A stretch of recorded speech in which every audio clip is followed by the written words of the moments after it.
Everybody. My name is Todd Nelson. I'm going to be your host for today. I started the Transition 30 Network close to 3 years ago, and the whole idea is that when it comes to transition, even though I am not a veteran, the whole idea is that transition, it can be a very scary proposition.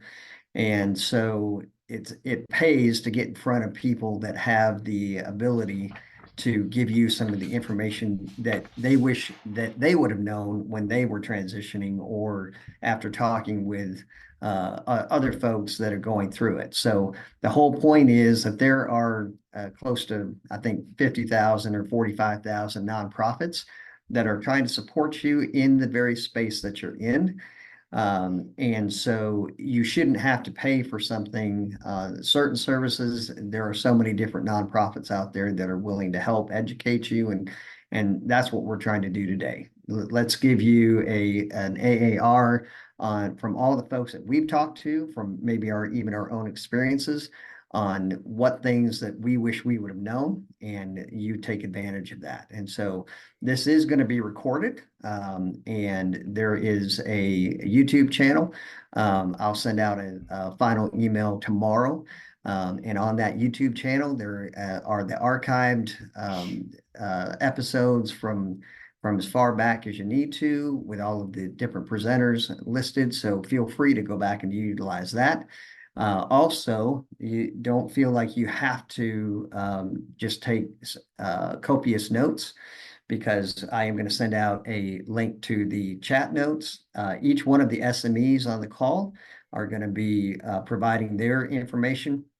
And the whole idea behind this call is that we want you to be able to not just get everything there is to know about Skillbridge or learn everything that one of the other SMEs has to say, but you know who it is that you need to reach out to should that be an area of concern for you. So that's the whole idea behind the Transition 30 calls. We do have an exciting announcement. I'm going to wait another minute or two, make sure that we can get Eric on the call. Let me see. Oh, okay. Let me see. I'm forwarding it now. I'm going to do it. Oh, I got you. Okay. Eric should be hopping on, but one thing that we will announce is that Keith, the bearded wonder of Truth Bombs, has agreed to be a co-host with me, because we're going to do what we call Transition 30 after calls. And what we're going to do is we're going to interview folks a little bit more, because the whole premise of this call is every SME gets 5 minutes. And I have a clock. Yes, Dave, I have been able to salvage it. It's there. Everyone will get 5 minutes. And so you're not going to learn everything there is to know. But I know Lori has a lot of great information. Saint, all of the SMEs on the call, sometimes it just makes sense to have a veteran on the call. So Keith and I are going to be co-hosting that. It's going to be pre-taped, so it's not something, at least right now, not something that you have to worry about trying to fit into your schedule. But then you can go to the YouTube channel and you can look it up and have a little bit deeper dive. And so obviously, all of the SMEs on this call, just know that I've already signed you up for slots. You just don't know it yet. So I think all of you bring such valuable information that it really is something that I think that everybody will be able to benefit from. So we're going to go ahead. Let me see. So Eric Horton should be joining us. He's apparently having some technical difficulties, but we want to honor your time. For those of you that are on the call, just thank you so much for joining us. And know that you are going to get a final email with the chat transcript. I'm also going to have LinkedIn links that you can go to any one of our SMEs and request to join their network. And that way you can follow them as they go along. So we try to make it easy for you. The whole point is make sure that you are paying attention, because the information comes fast and furious on these calls. It's coming from it's like drinking from a fire hose. You know what that feels like. But again, the purpose is we want you to know who to reach out to when you need help. So with that being said, I know Keith, you've got to hop off the call early, so we're going to go ahead and have you kick us off with the truth bombs. All right. Thank you so much, Todd. So yeah, just real quick, my name is Keith Cassant. I'm the Department of Homeland Security, Cybersecurity and Infrastructure Security Agency Veterans Program Manager. So that's who I am, but I am not here in that capacity today. I'm not here to pitch anything about CISA, but if you're interested, hit me up after. I'll drop my LinkedIn URL in the chat. So today I am acting as your friendly neighborhood freelance mentor, right? So I don't have any necessary particular thing to pitch like resume writing or Skillbridge or anything. But hopefully what I'm going to do is I'm going to unfortunately rip off a few Band-Aids for maybe some of you. But hopefully when I'm done talking in the end of 5 minutes, you're going to have a deeper understanding of why you really want to pay attention to everybody else that's going to be speaking tonight.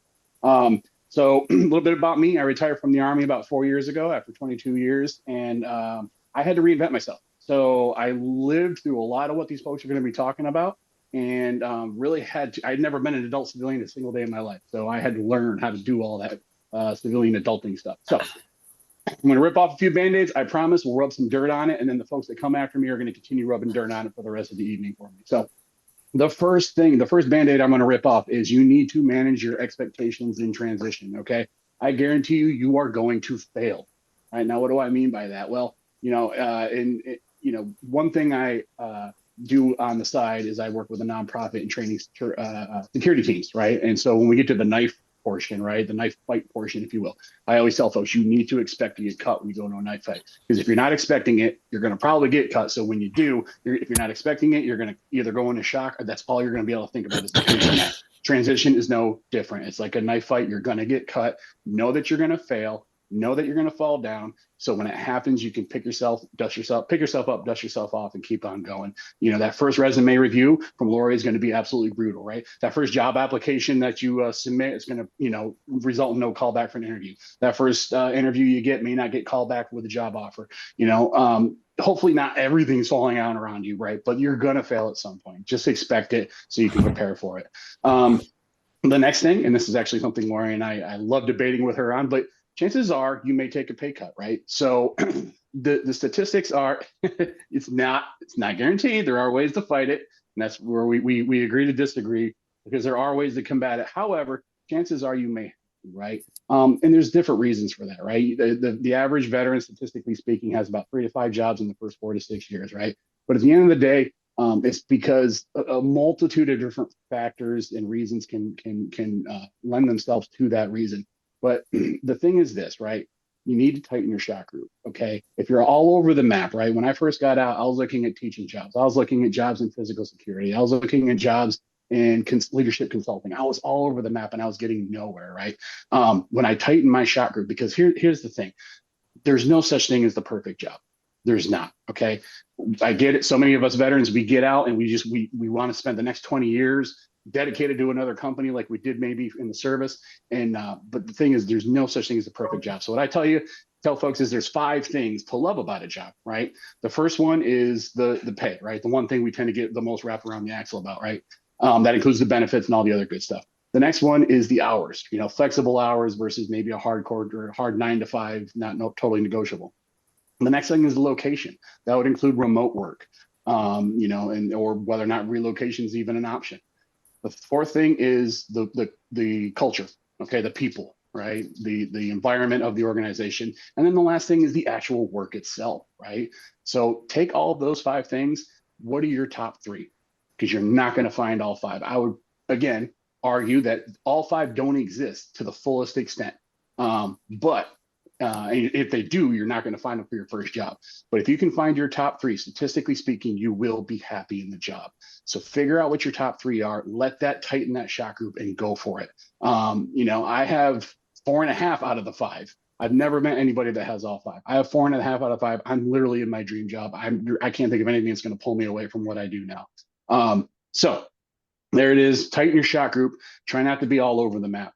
And so with that, yeah, you might need to figure out what you want to be when you grow up. Identify the gaps. Look at education, training. I don't think we have any like, well, we have Skillbridge, Dave Cassant here, but I don't think we have onward opportunity or anything on here tonight. But look at which direction you want to go in and maybe fill in those gaps.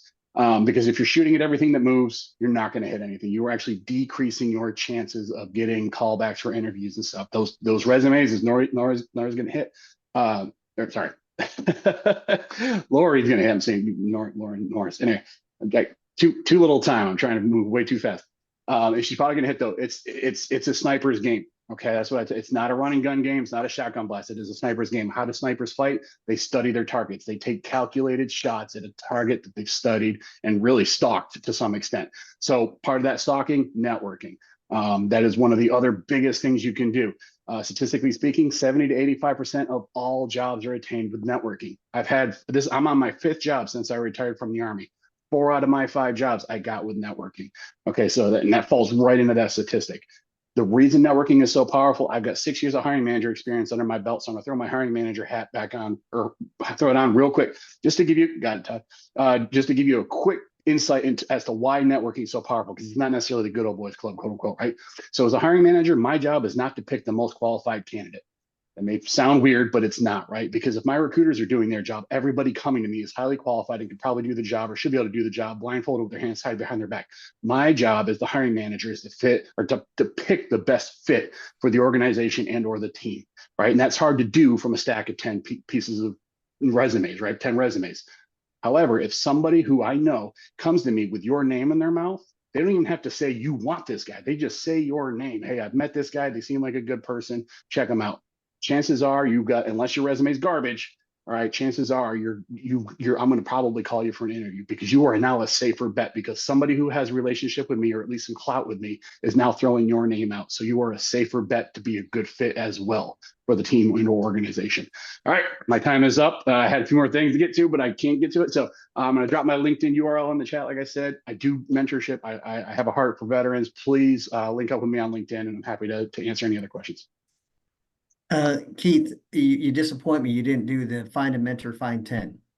I ran out of time. So yes. Listen, if you're going to trademark something, I don't have to. I don't want to feel like I have to continue to remind you of all your trademarks. So. Oh wow, yes. So if I can, real quick. So one of the last pieces of advice I give is that my formula for success in transition: don't give up.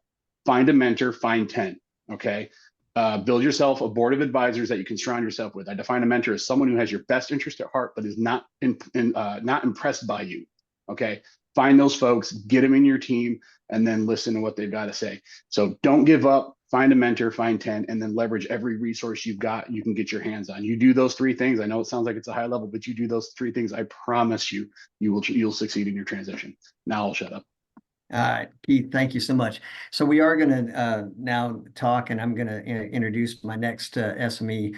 But these next 2 or 3, we're going to focus on what I consider the foundation of any transition, because so much of what you do when you are transitioning is based off of how well you prepare in this area. And Eric Horton has been a great friend of mine for the last 2 or 3 years now. I think had a great military career, but he has come up with some great information on bridging the gap. Because when you talk about BAS, BAH, all of those things are things that we don't factor in typically when you're transitioning out. And so Eric has a great spreadsheet. But Eric, if you do have a moment, I'd love for you to talk about how you started LinkedIn Music City and, whatever. But all that to say, because this is your first time, you do have 5 minutes to share whatever you want to share. So there you go. Okay. All right. Thanks, Todd. And happy to meet everybody. Like Todd said, right, I was on the back end of that, retiring after 26 years, 7 months, 29 days, and had a pretty seamless transition. 26 years of experience running logistics, Lean Six Sigma black belt, green belt, PMP, all that. I had all that. And then getting the job, I quickly understood that, hey, this wasn't necessarily what I was trying to do, is what I want to do. And so that I started unraveling at the seams after about 14 months. And I was like, man, I have to tell everybody like how bad of an experience this was. And then I ended up, as soon as I made the phone call, like what Keith said about networking, called a friend. He's like, hey, come take this job. It's with the Department of Labor. I ended up becoming the director of veteran services for the state of Tennessee in Department of Labor. And the whole focus was getting veterans to work, working with Fortune 50 companies, you name it. All of it revolved around that. And I started looking at things from a different holistic manner in which your location determines salaries, not your experience. And I learned a lot of different things from Department of Labor, how salaries are set by regions. And it's the reason why, when you check for an operations manager, for instance, an operations manager in New York City or Oklahoma City or California all have a wide range. It could be the same company, but could be a very wide range of salary discrepancies between the three locations, right? But working with Department of Labor for the past 5 years, I understood how those salaries are set by geographical locations, often related to the ability to have skilled and unskilled labor. And dependent upon where your state is at and the business friendly environments, that dictates salaries, not, it's the proximity to a military installation. And we have, 6,500 E7s transitioning out every single year. And so I started looking at that from a different lens and said, hey, if you are separating from service, let's look at this from two different ways, in a way that puts a visual snapshot. And I created what I call is the gap calculator, and I've shared it on LinkedIn pretty heavy actually. I think I reinvigorate it and re-update it every single year when there's a new pay raise and VA rates and all these things like that. And when you update it, you take a look at it, and then you say, well, if I'm retiring or if I'm drawing a VA compensation, if I have a VA approved disability, then maybe I might not need to replace what my income was while I was on active duty. And so I started painting in a different picture for a couple of reasons. One was, hey, this is what you're making while you're on active duty with all these other entitlements. And this is what's going to happen if you get out and stay in Montgomery County, Tennessee and Clarksville, where it's a heavily manufactured base, low skilled, no skilled opportunities that don't pay very well. And so if you stress when you're getting out and you say, I have to replace the income I'm losing, but then if you don't factor in the possibilities of your retirement check and or the compensation of if you have any VA disabilities, then it helps show you very accurately. And I'm normally within a couple dollars a gap. And when you look at that gap, you say, okay, I don't need to replace, and I'm just paraphrasing it here, as an E7 with BAH and BAS at 20 years, you're already over 80, 85, $90,000, depending on the location. And so when you look at that and you say, well, I'm retiring, or I have a VA 50% rating from disabilities I've incurred while on active duty. Well, now my gap might not be, I have to earn, 85 to $90,000. I might only need to earn, 55. Now let's look in the area and say, is the possibility of you earning 55 in this area reasonable? And usually it is. And so once you started unpacking that, then what I noticed from all the peers that I retired with, we all chased two things. One was the dollar amount of what we determined our worth to be, but that wasn't even a clear understanding of where are we going to stay at, where are we going to retire at, what job availabilities meet what we need income wise, and or what are the skills needed in that area. And so this lets them better accurately kind of put themselves at ease and say, whew, I don't need to earn $100,000 and live in Bucktussa, Oklahoma. I really only need to earn 50,000. And I have the skill sets with these jobs that I'm seeing that are available that pay that bandwidth that I'm looking for. Now it helps you easier make a decision. Because what Keith said, I agree wholeheartedly.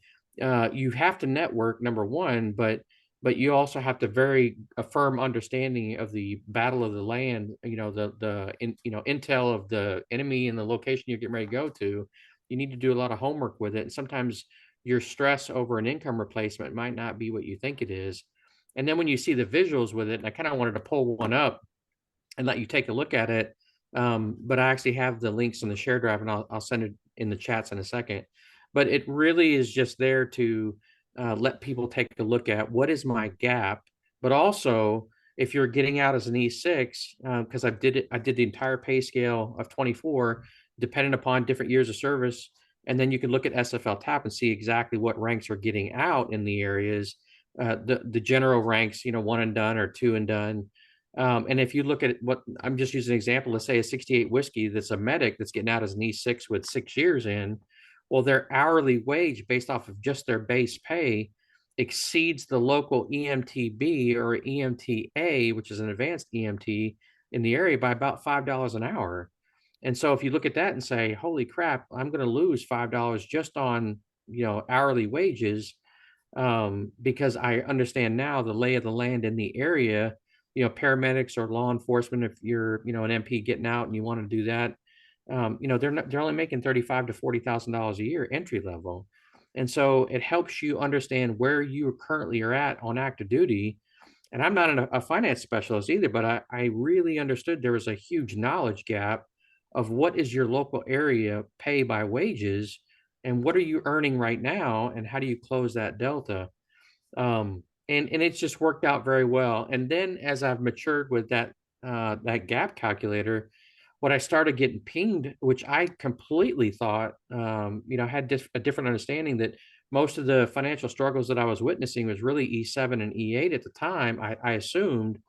But then as I started going on for the past couple of years, I was seeing quickly, very quickly, your O6s, your W5s, lieutenant colonels, O5s that were saying, hey man, I need that gap calculator because, I'm getting ready to go through a life change. My wife, we're going through a divorce. She's going to get half of my retirement. But I'm living in, Kissimmee, Florida, where I don't have the skill set and I don't have the DoD, contractor positions available. I need to know what exactly is my gap that I need to earn, especially considering this life-changing event I'm going to go through. And that started affecting all ranks. I mean, I was massively seeing a tremendous amount of senior leaders that I would have thought would have, even on the officer side, which surprised me really extensively, was they needed as much financial comfort as possible on where are they at when they're on active duty and what's in the area where they're going, so it can help them drive that decision on what they need to earn and how do they need to close that gap. But once they see the gap that they're going to be at, it makes it so much easier. And then you'll see them kind of just take a a sigh and, oh man, this is going to be easier than I thought.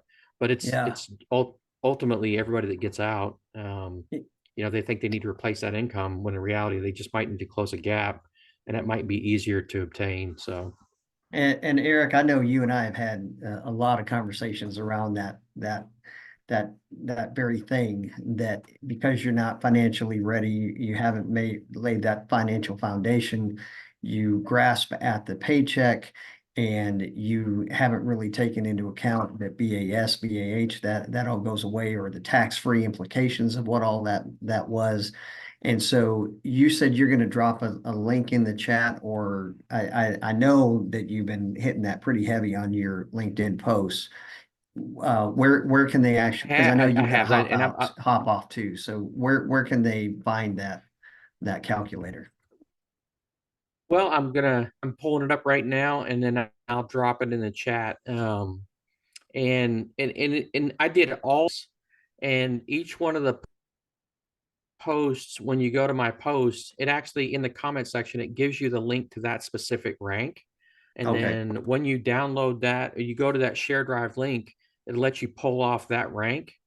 And once you pull off that rank, then you can tailor it and take a look at it, because everybody's specific.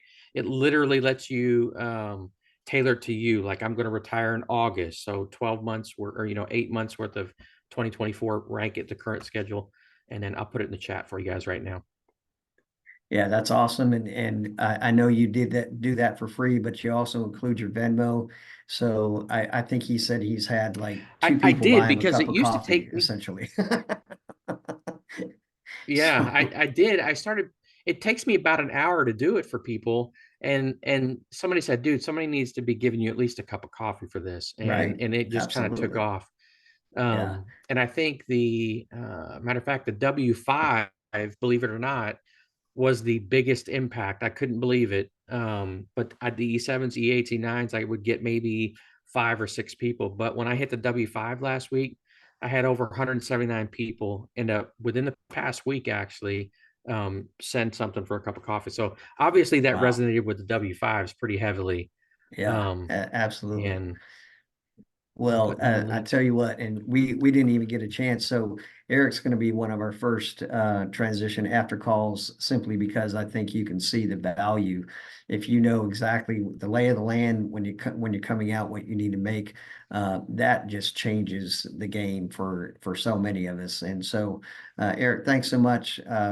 Give him a follow. I know he's been posting really heavy on, like he said, the different types of ranks and breaking it all down. He's very thorough in that, and on top of that, he's a great friend that we keep Cracker Barrel open here in Clarksville. So Absolutely. so yeah, and I know you got to hop off at some point, but anyway, appreciate that.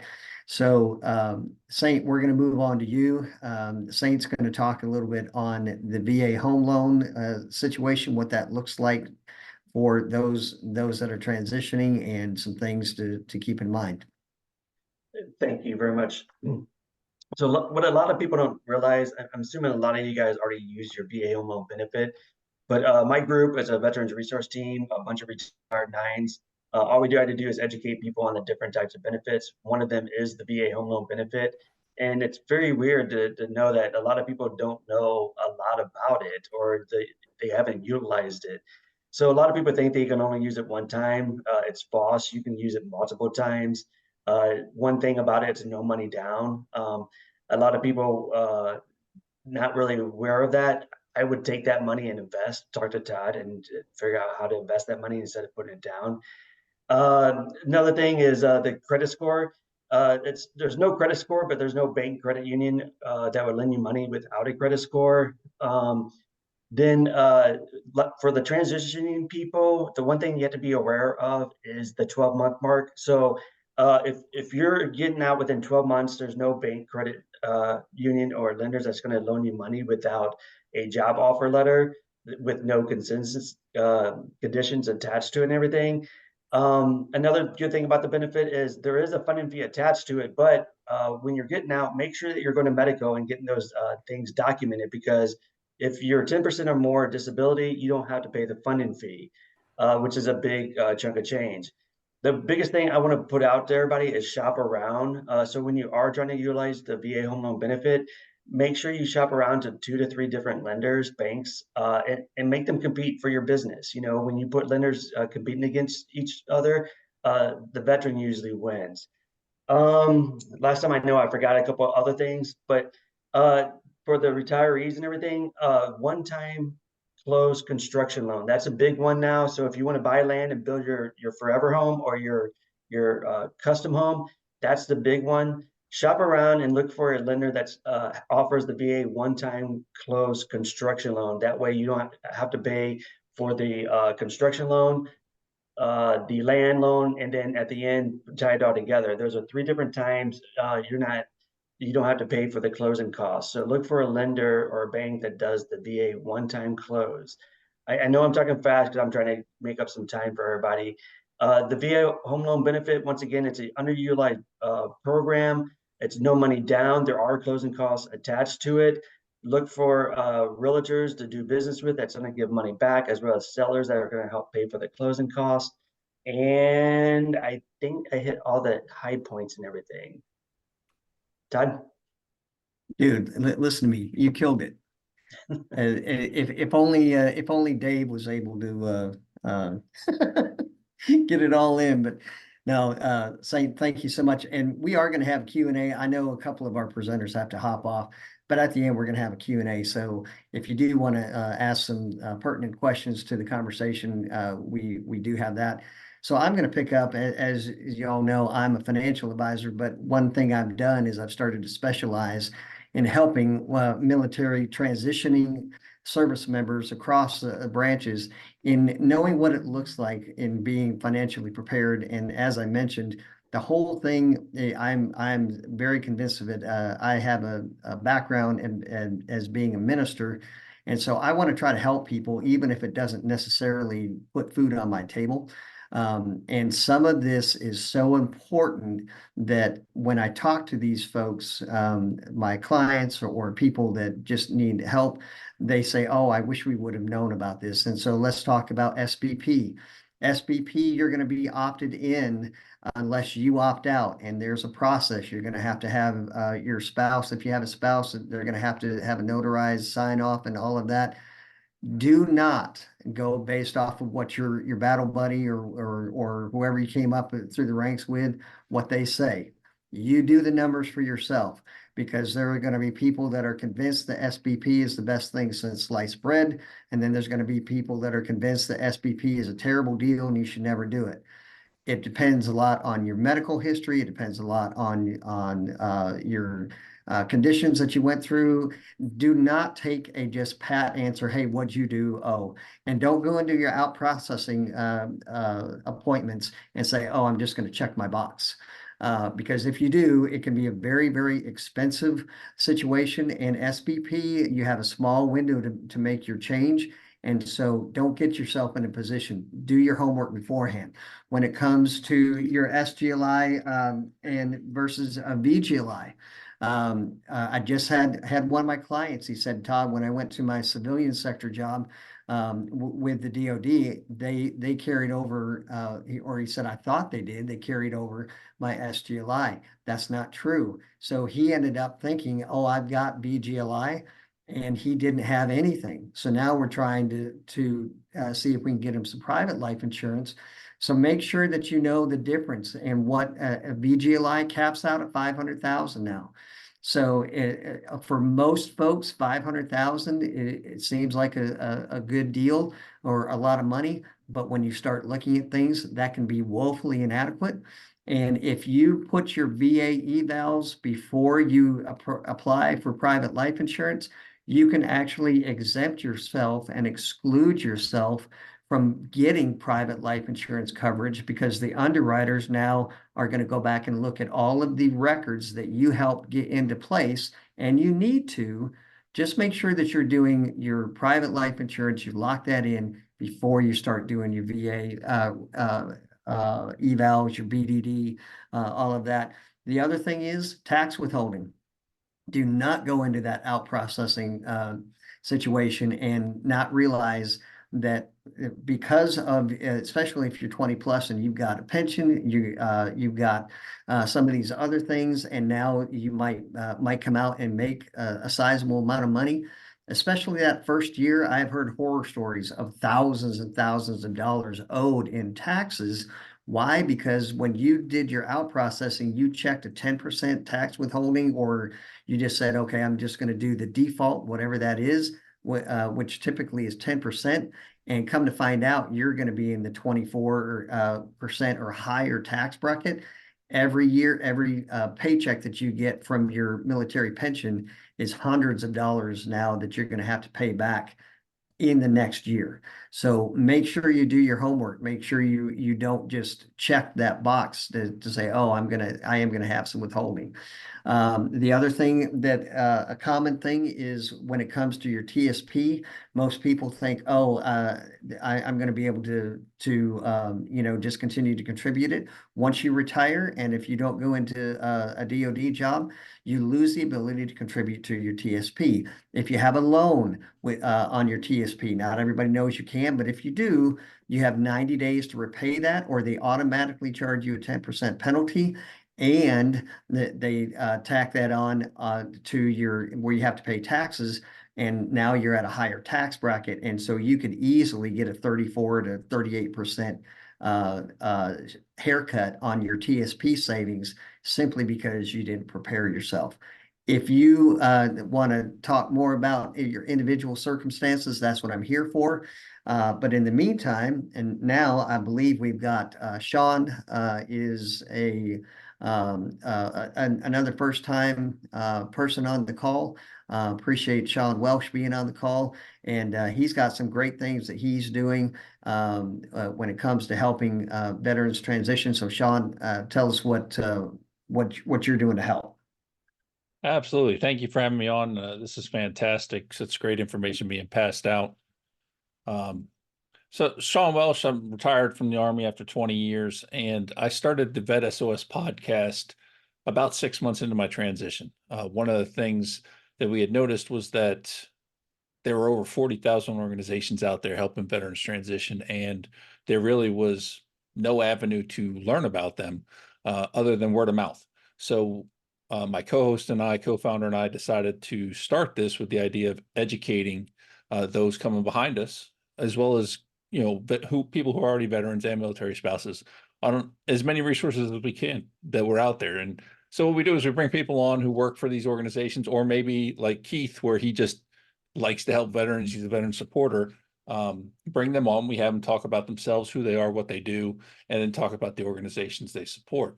And what we found through that is there's a lot of great stories, so many amazing stories. And I'm one of the fortunate ones. I started this during my transition, and I had a very, very good transition. I learned all the horror stories, all the things you shouldn't be doing. And I was able to apply that to what I was doing. And so as I went through the process, I was very happy with the results. Now, I also went a little bit overboard.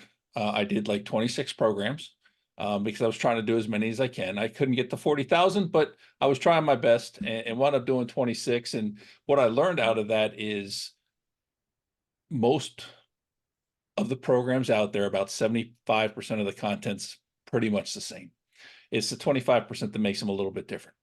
You know, so there may be people that just do resumes, organizations that just do resumes. A lot of them are going to be fairly similar. They may have a little different approach to resumes, or you have someone who really specializes in it, like a Lori Norris, who's going to go even that step further and give you that additional stuff on the resumes. But if you go to one of these programs, a lot of them are going to be fairly similar in their approach to resumes. They're going to be fairly similar in their approach to how you do an interview. So what you're looking for really when you pick a transition program are the ones that are out there, what makes them different. So if you look at something like an Operation New Uniform, they use the Sadler sales method, which is something that most of them don't use. And it's a little bit different twist that they use to help you really learn how to sell yourself in an interview. So it's one of those things that makes them different. And a lot of people really love using the program. So I would encourage you, as you go through this process, through the transition, look for what makes them different. Why is what they do different than what everybody else does? I would also encourage you to talk to people, you know, not just network, but go above and beyond that and ask them what they've done. Talk to veterans who have recently transitioned. What programs have they used and what did they like and not like about it? But don't just stop there. You need to get at least 2 opinions, because I could love a program and the next person absolutely hate it. So you want to find out both sides of it and learn as much as you can about a program before you use it, because it may be a great program for you and it may be one that's not. Now, only you can really decide that. But the big thing is talking to people and finding out what programs they used and what they liked about it. And then through that information, you're going to be able to start discerning what the differences are in the programs. I would also encourage you to try as best you can to focus down what kind of job you want to do. A lot of people are like me when they get out and they have no clue what they want to do. You know, after 20 years in the military, you qualify to do a whole bunch of things through education, through training, through experience. So trying to figure out what it is you exactly want to do. And that's really, to me, the harder part, is figuring out what you want to do when you grow up, right? So as much as you can, figure that piece out. For me, one of the programs I did was a PMP boot camp. In that boot camp, I learned I was never going to get a PMP. So it was beneficial because I learned what I wasn't going to do. But had I not done that, maybe it was one of those things that I always thought that I had to do. So definitely, I got to definitely figure out what you got to do or what you want to do as best you can, and then really focus your efforts on that. And the final piece that I always recommend is timeliness. You know, as much time as you can put towards it, use it. Some people have great commands that allow them extra time to do these types of things. Some don't, but really take as much time as you possibly can in your transition to really build what you want to be and have a positive outcome to your transition. Awesome. Shawn, thank you so much. I see in the chat that Lori put in about talking about your top 5 programs. That is so key. It really is, because there are so many different organizations out there, And in that regard, I do think it's wise to pay attention to the people that have went before you, because they have done a lot of the screening, the filtering for you. And so great stuff. Thanks so much for joining and sharing that. So now we have the pleasure of watching Dave Schantz try to talk Skillbridge in under 5 minutes. He has yet to even come close, but I have faith in you, Dave. Thank you, Todd. I appreciate you having me. Good afternoon, everybody. You're going to want to play this back at half speed because I am going to try. I always fail, but I am going to try. So what is Skillbridge? Skillbridge is a program for transitioning service members that allows you to take part in an unpaid internship or apprenticeship with a company of your choosing for up to 180 days during your last 6 months of active duty service, with the expectation of being hired on at the end. That is the big piece that a lot of service members are unaware of and that companies may not live up to, okay? The expectation on the employer side is that they're going to offer you a full-time job. So I want that to be very key when you're networking and you're applying to these opportunities. It's very okay for you to ask pointed questions like, what is the likelihood of me being hired on at the end? Obviously, provided that you learn the material, you learn the job, and you're a good company fit, okay? Best thing to do, figure out what you want to do and where you want to live, okay? A recruiter cannot and will not help you if you think that you can do anything and live anywhere. That doesn't help us. Recruiters are looking to make long-term, full-time employment relationships with their Skillbridge folks, okay? They're devoting their time and efforts into training you on the benefit or on the back end in hopes of them benefiting from hiring you on the back end, okay? So figure out what you want to do. Then you want to run weekly keyword searches on the Skillbridge location page. The Skillbridge location page or the Skillbridge page itself is only updated once a week, usually Friday afternoons. And so every week new companies are being approved. So you're always going to want to run new keyword searches to see what new organizations have been approved for the kind of opportunities that you're interested in. So every week I want you to run keyword searches based on what you're looking to do: medical, healthcare, project management, IT, cybersecurity, whatever the case may be. It's going to filter. We have more than 4,000 approved organizations right now. Imagine going through every line, every company saying, do you have something for me? Do you have something for me? It's going to take you forever. Run that keyword search, get a consolidated list of the organizations that are saying they may have the opportunities you're looking for, and start reaching out to those points of contact. Most of the points of contact are listed on the Skillbridge location page. The worst thing you can do is cold call or reach out to a recruiter and say the word Skillbridge when they don't know what Skillbridge is. They're going to get ghosted, or you're going to get ghosted, okay? They don't know what Skillbridge is, and they're not going to go Google it for you, okay? So reach out to those company POCs. They know what Skillbridge is. That is their job. You can talk shop with them, okay? Learn about their company. Learn about their Skillbridge program, okay? If you want to do, let's say, a system administrator, Lockheed Martin and Boeing do not have their system administrators execute the job the same way. So you want to learn, how does Boeing, how does Lockheed, how does Amazon, how does any of these organizations want a system administrator to perform their duties, okay? Maybe one organization is like, oh, the worst part of my job is every day or every Tuesday I got to stand up and give a brief on what the status of my program is. And you're like, oh, that's nothing, I do that now, right? But if another organization is like, oh yeah, every first year employee has to go down and clean the bathroom on their lunch break, you might be like, yeah, right, okay? So learn about the organization, do your informational interviews, learn the way the company wants the job done, okay? When you're ready to apply to all of the opportunities, all the companies that you're still interested in. So first, you're in the networking phase. You're networking, you're reaching out, you're learning more about the company and their program. Next, you want to start applying to those organizations. Apply to all of them. The worst thing you can do is apply to one organization or one opportunity and sit there hoping and waiting for a recruiter to call you. You're wasting your time, okay? Apply to all of them. If you apply to one organization, you may end up with no opportunities. If you apply to 10 organizations, maybe 7 of them call you back and maybe 4 of them give you an opportunity. And that puts you in the driver's seat and allows you to choose which opportunity is best for you and your family, okay? Remain in control. If you get one opportunity, you may be like, okay, I got this one opportunity, I guess I'll do that, okay? Thanks, Todd. I think that's broken. That's not correct. Best places to find Skillbridge opportunities. We have the DoD Skillbridge Community of Practice group on LinkedIn. That's all we talk about is Skillbridge. And then also LinkedIn Jobs. If you go to LinkedIn Jobs right now, you type in Skillbridge, there's probably close to 1,500 individual Skillbridge opportunities listed on there. Okay, best place to find them.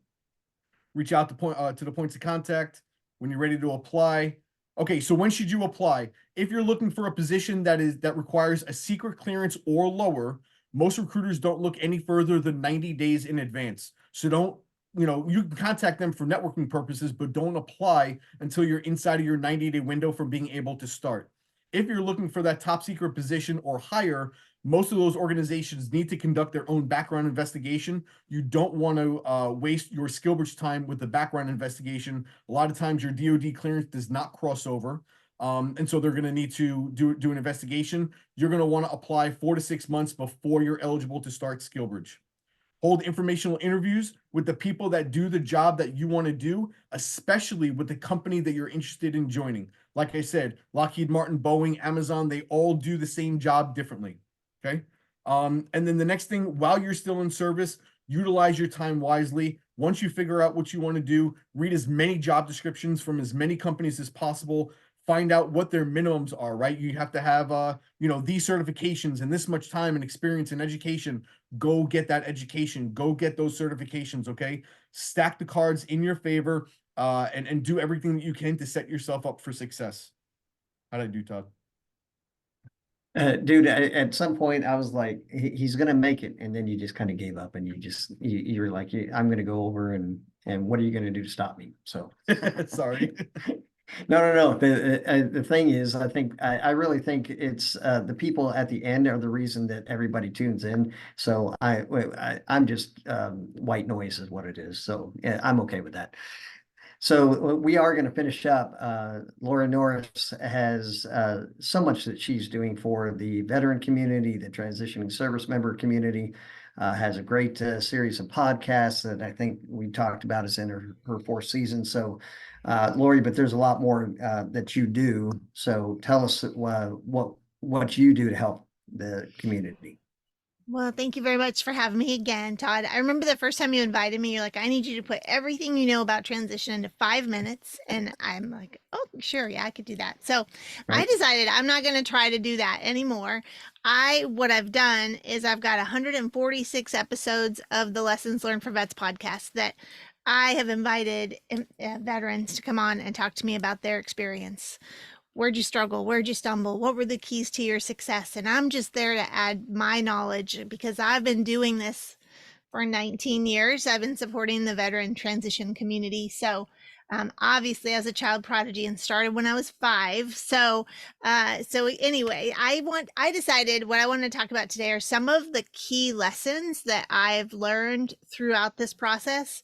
I think the first most important one is that the transition itself is so much more than just getting a job. We think about it as like, oh, I got out, I got my job, check that box, I am done. And that is not the case at all. So if we go back to Keith ripping off Band-Aids, I'm going to tell you that your transition is likely going to be ongoing. You might get out, get a great job, have a really smooth transition, and then somebody yanks the rug right out from under you. And it's somebody, my friend on here might know about that, right? And so these things happen. And so just know that transition is ongoing. I wish we could change the way we talked about transition because it is a process. It's not a destination. So in that being said, I'll tell you, you need to start early. 18 to 24 months is your minimum if you are retiring. And so if you're sitting there at 3 months and you don't feel like you're up to speed, you can do it. It's just the more time you have, the better you can focus on it so that you can get all of those things checked off and really start thinking about it. That first year is really all about figuring out what you want to do, right? Like I think Keith said, is like narrowing your shot group, being that sniper and finding your focus. That's the most important thing. So, it's my second lesson I have for you. Oh no, that's number 3 is don't write your resume until you have a focus. Now I know that kind of goes against what everybody says. Like first thing, you got to get your resume written, but I'm going to tell you your resume, if you don't have a focus for it, is not going to be effective. You can only land a job with a targeted, focused resume, unless you're out there networking like crazy, like Keith. But you still have to give your resume to your network, and it's got to be something that compels them to want to talk to you. You don't want Keith to walk in the door with his head hung low, like, here's this guy I brought. And you want him to be proud of who they're walking in the door. So your resume has to be focused and targeted. I liken it to going fishing in the ocean. And if you go out fishing in the Pacific Ocean today and you have no idea what kind of fish you're going to catch, you don't know where they swim, you don't know what kind of tackle to take, you don't know what kind of bait to put on the hook, and you're basically going to be out there just fishing for whatever. You're going to come back hungry and sunburned and frustrated and say, there are no fish in this ocean. And you're going to do the same thing if you're out there conducting an unfocused, untargeted job search. So find a focus. And then that informs what goes on your resume, what goes on your LinkedIn. What do you write what kind of interview questions are you preparing to answer? I'll tell you to start building your network now. Build your network before you need it. Networks take some time. They're like a snowball rolling downhill down a very, very tall mountain, right? And the profit of that network is at the bottom of that mountain. And so it's going to take some time for it to get there. So start building it now. If you're 2 years out, that's great. Get on LinkedIn, start building a network, start engaging with people, start building relationships on LinkedIn, and really, really get out there and get after it and be yourself and find the people that where you fit. Okay. My next lesson is don't try to do this alone. One of the things that it's a common theme on our show is that I thought I was all by myself. And one of the things that makes me feel really good about the show and what we put out there is that you're going to hear that you are not alone. Hey, ladies last, I get more time. It's only fair. And so I want you to know that you should not ever try to walk this path by yourself. Reach out your hand, ask people for help. They want to help you, but be specific. Tell them how they can help you. Ask Dave really targeted questions about Skillbridge. Ask Shawn really targeted questions about what programs he liked and why he liked them. Like, be specific about the kind of help. Don't just say, I'm looking for a job. I'm in Florida. Got any leads? That's not going to do anything for you. All right. So be very specific. And I'm going to add just one more because I'm not a rule follower. And I just want you to know that it is your job to translate your military skills. You have to help the employer understand the value that you bring, that you have to help them understand the relevance of your military skills. So it's your job to do that. All right. How bad did I do? Like 30 seconds over? That's not too bad. Come on. Not too bad. And I will tag on to that, Lori, because I have a client that is a CWO or retired CWO5 in the Corps. He was one of 2 in the entire Corps that did what he did. I had no clue what a successful career he had because I don't speak military. And that's one of the things that I thought that I love how you say it. You're bilingual, you speak military and civilian. When I found out what a truly successful career is, I'm like, dude, you're the bomb. But what you don't realize is that when you're in the military, you've gotten used to speaking that whole language. That meant nothing to me. It absolutely nothing. He didn't expect me to know, and he's a very humble guy. But what I did do is I started to do some of my research, and I'm like, dude, you should be able to go out and get whatever job you want to. But there is that roadblock that folks in the military, it's very hard for them to know. And so that's what I love about what you do. You try to say, hey, you know what, let's put that in civilian speak so that all of us can understand what you did. I always say it doesn't matter how important you were or all the great things you accomplished if nobody understands it and doesn't see how they can plug it into their organization. Yeah, if they can't find an exact spot for you, they're like, well, that's great. Congratulations on your success. All right. See you later. Right. So you've got to make them understand. That's it. Great information. All right. So we are going to open it up for Q&A.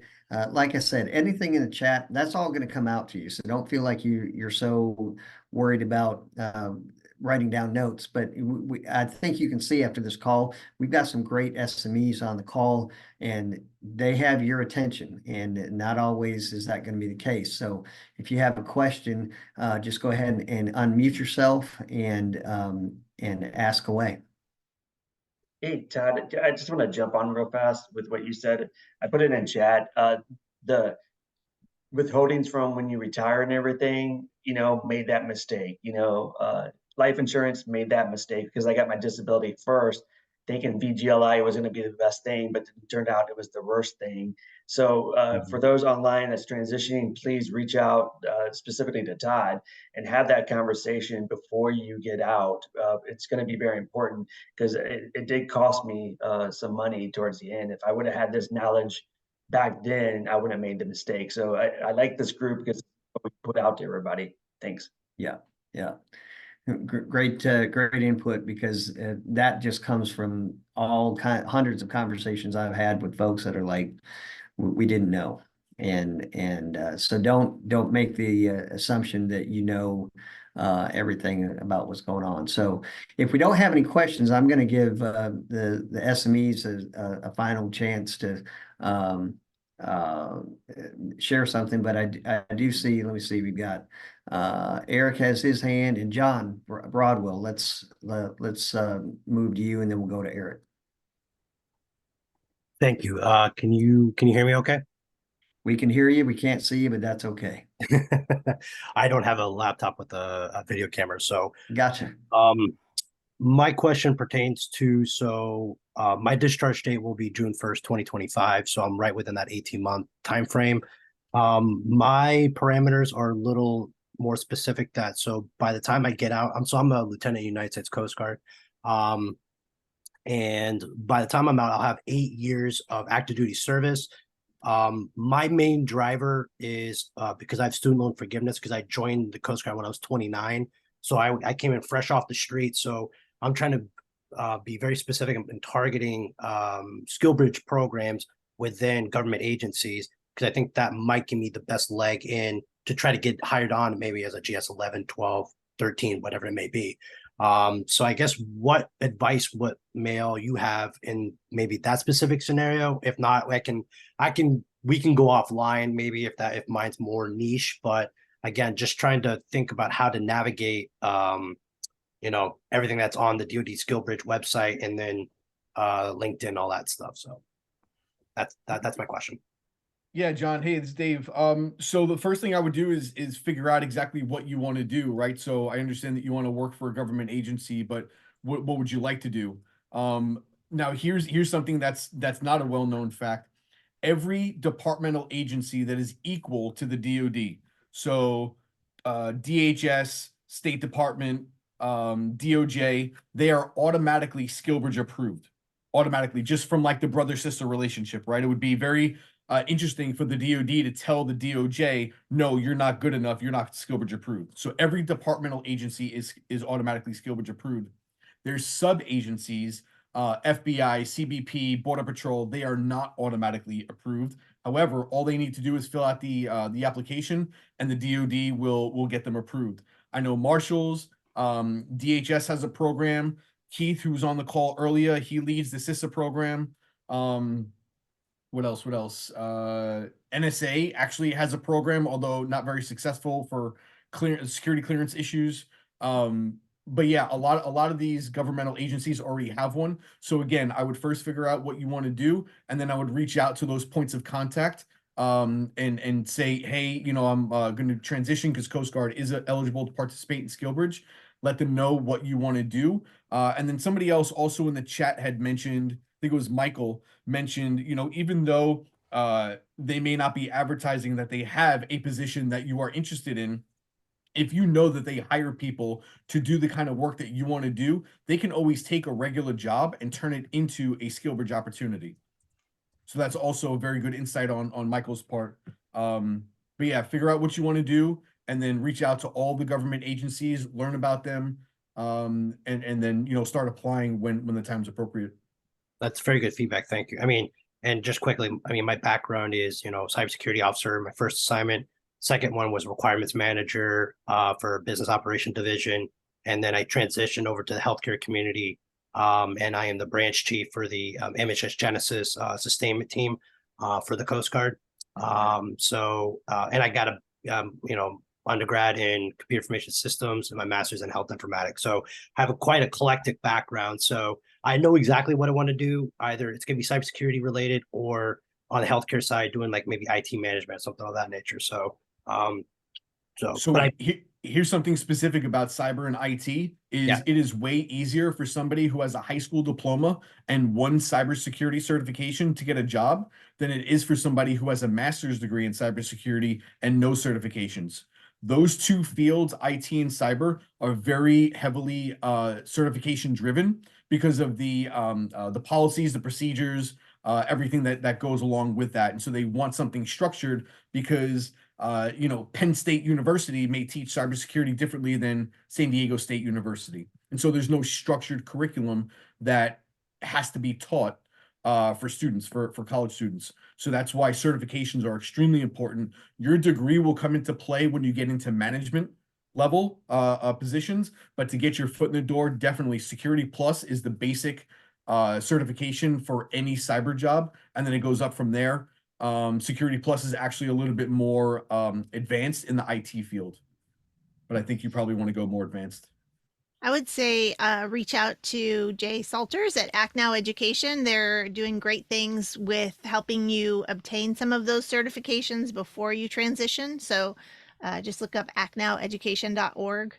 I know that Shawn put in the comments to follow Hope White. She does a lot of federal resume education. I do federal resumes as well. I'll just tell you that you need a dedicated federal resume to apply. And the federal government does not go on LinkedIn, and you should not put your LinkedIn URL on your federal resume because that could disqualify you for being eligible for federal employment. So a little bit different standards and requirements for the federal resume, and I'd be happy to go through a couple of those with you. I do have a couple of episodes dedicated to federal employment on the podcast also. Cool. So, Eric, I'm going to get to you in a second, but and Nicholas Hill, I saw you made a comment on how you find mentors, and Veterati is one of those places. But we've had a couple of other great organizations on the call that you might want to check into, 4Block, but also ACP, American Corporate Partners. Depending on what you're looking for, they are some great things. Even if you're looking for, like Candorful was on. They do resume and interview prep and all that. So it just depends on what you're looking for. It will be how you can kind of narrow your search down. Eric, I know you had your hand raised. Yeah, I was actually going to talk about something that hits a lot of seniors pretty heavy too, when it comes to the tax piece. And it's a hot topic in this one group chat that I'm in with all these seniors. And every single year, it's the same thing. But if you go to the IRS and you just typed in the biggest population that contributes to back taxes owed, it's coming from military pensioners. And so, and there's a big reason, is some speculation on what causes that. But I can tell you from experience, it sounds good that you're going to retire and have 138 days of terminal leave and start work and draw 2 paychecks. And you were sitting in the back of the classroom when you were filling out your W-4s or not filling out your W-4 information, and then you didn't check it for 6 months, and then you received 2 incomes, one with no taxes taken out, and then that next year you can get a very hefty tax burden. But the big thing was the IRS every single year pushes out like an emergency ALARAC message, and it says exactly the biggest contributors to back taxes owed. It's all for military pensioners. That's the biggest population, which throws me for a loop. So really pay attention. And then if you are going to take 90 to 100 plus days of terminal leave and then go to work and do that double dipping, you're going to have to start really looking at that IRS tax brackets, because you're probably going to go 5-6 brackets higher than what you normally would have, because when you were in service, you only got taxed on the base pay. And once you leave service, you're going to get taxed on that pension as base pay, not your VA if you get it.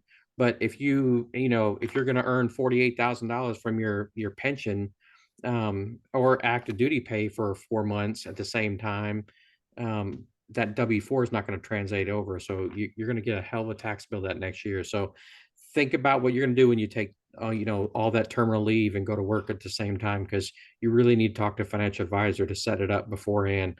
My mistake was I thought I was so important sitting in the back of the SFL tap room. I was working on my phone, my government phone. I was so important. Yeah. And I didn't fill out anything with the W-4. I missed that whole block. And I don't know what happened. And by the time we figured it out, it was 6 months too late. And so, take the time that you need. Don't try to work at the same time you're going through these classes, because you're going to miss something, and it could cost you, like in my case, it was $17,000 tax bill. So. Yep. And this is why Eric and I, we love having conversations, because we both have a passion. All the SMEs on the call have such a passion to try to help, and so that's why I really appreciate them. Any other questions from those of you that are here? Now's the time. And if we don't have any questions, then I'm going to give each SME about 10, 15 seconds that if you want to reach out to them, why would you reach out to them? So. Oh, I see somebody asked a question. Any advice for service members transitioning into the corporate side, specifically human resources? Yeah, anybody have any help on that? Well, I have a lot of wealth of experience working with Department of Labor for the past 5 years. I could definitely tell you there's 3 career fields that are very misunderstood. One is human resources, HR. One is IT. And then the other one is logistics or supply chain management. Human resources is a big one, because most people that get out of the service I'm just using 42 alphas in the Army's language, right? Human resource specialists, they don't know what labor law is. Human resources is different than if you're just administratively processing paperwork. Once you get into the HR realm, if you don't have your SHPRM or your PHRM, those are certifications that are specific. Those certifications say you literally know labor law, and the job is to prevent the company from getting a lawsuit. It's not just processing paperwork. And so human resources, everybody that comes out saying they want to be human resources, if you don't have those certifications, but you have what you interpret to be, you're going to have a hard time getting hired, because they really want somebody to get hired that's going to understand things that are going to prevent them from getting a lawsuit. The other thing is, most human resource generalists that they start off as entry level, making $39,000 to $45,000 a year. And that's what an E5 makes in the Army. And so you got a senior leader that's coming out, maybe Captain JMO, or, could be a W3 that was processing G1 paperwork, or, an E7, E8, a brigade S1, and you're going to walk into an HR position, and you're going to have a very hard time walking into it, because you don't have those 2 certifications to help you translate exactly what's going to prevent them from getting a lawsuit. So that's a very big misunderstood. That's why it's really important to navigate with somebody in that field already out in the civilian sector, because those 2 certifications are going to be what they're really looking for. It sounds good, but they're going to bring you in as an HR generalist, and they're going to pay you $45,000 a year to enroll somebody in benefits, or do onboarding and training, or manning the Glassdoor Indeed website on opening and closing positions. So you need some good connections in the HR space. Excellent. Well, I think, unless I hear from somebody else, I think what I'm going to do is I'm just going to call on the SMEs that are in order on my screen. So no parent order. Just take 10 seconds that if you want people to reach out to you, or you're available, why would they reach out? So Dave, let's start with you. Why should folks on the call reach out to you? Yeah, reach out to me if you're interested in learning more about the DoD Skillbridge program, how to best utilize it, how to find POCs and how to approach those POCs, and how to work with an organization that is not Skillbridge approved. I can help you with that as well. All right, I'm next on the screen. So reach out to me if you have any desire, need, whatever, to say, Todd, I need more than just basic information. I need a little bit of help in planning. I try to do as much as I can by paying it forward. Obviously, at the end of the day, I also work for a company, so well, I'll be very upfront if there's certain things that I just can't help you with without there being some kind of a charge. But if you need help on the financial side, making decisions, that's why you reach out to me. Lori, why would we reach out to you? My favorite thing to do is to help service members identify and translate their marketable skills. If you are struggling with trying to sell yourself as a human resources professional and you don't know that you actually do payroll and benefits administration and you already do know some of the HR laws or you need a direction as to where to go to gain the knowledge and certifications that you need, I can help you with that. So that's what I like to do. Excellent. Shawn? You can reach out to me with any questions you may have on transition. I don't know it all. It's impossible, I think, to know it all when it comes to 40,000 organizations, but I do know people, and if they don't know it, they probably know people that may know it. So I'm willing to work with anybody to try to help them get the answer and have the best transition they can. Perfect. Eric? Yep, you can reach out to me if you want to really understand what your gap is, and then how realistic is that battlefield that you're going to retire or reside in when you get out, because it's all about understanding exactly what you're going to walk into. So, Excellent. And Saint, we'll have you finish up. Thanks. Yeah, so those that are wanting to utilize a VA home loan benefit, reach out to me. I'll educate you on what to do, what not to do, what to look out for, making sure that you're connected with the right people. I have connections all across the US, realtors, lenders, all that good stuff. That way you're not going to get ripped off. Cool. Well, listen, everybody, thank you so much for joining. Be on the lookout for that final email. We are going to have a link for our YouTube channel. Be on the lookout for when I post about the Transition 30 after calls, where we're going to dig a little bit deeper with folks like Eric and Dave and Lori and Shawn and Paul or Saint and Keith and all of those things. The email will also have links to go connect with us on LinkedIn. We're here to help, and just really appreciate y'all being on the call. We appreciate obviously your service, and that's why we're here to try to help make that transition as seamless as possible. Thanks everybody for joining the call. Enjoy the rest of your night. Bye, guys. Thanks, everyone. Thanks, Todd. Yes, sir. Bye, everybody. Bye-bye.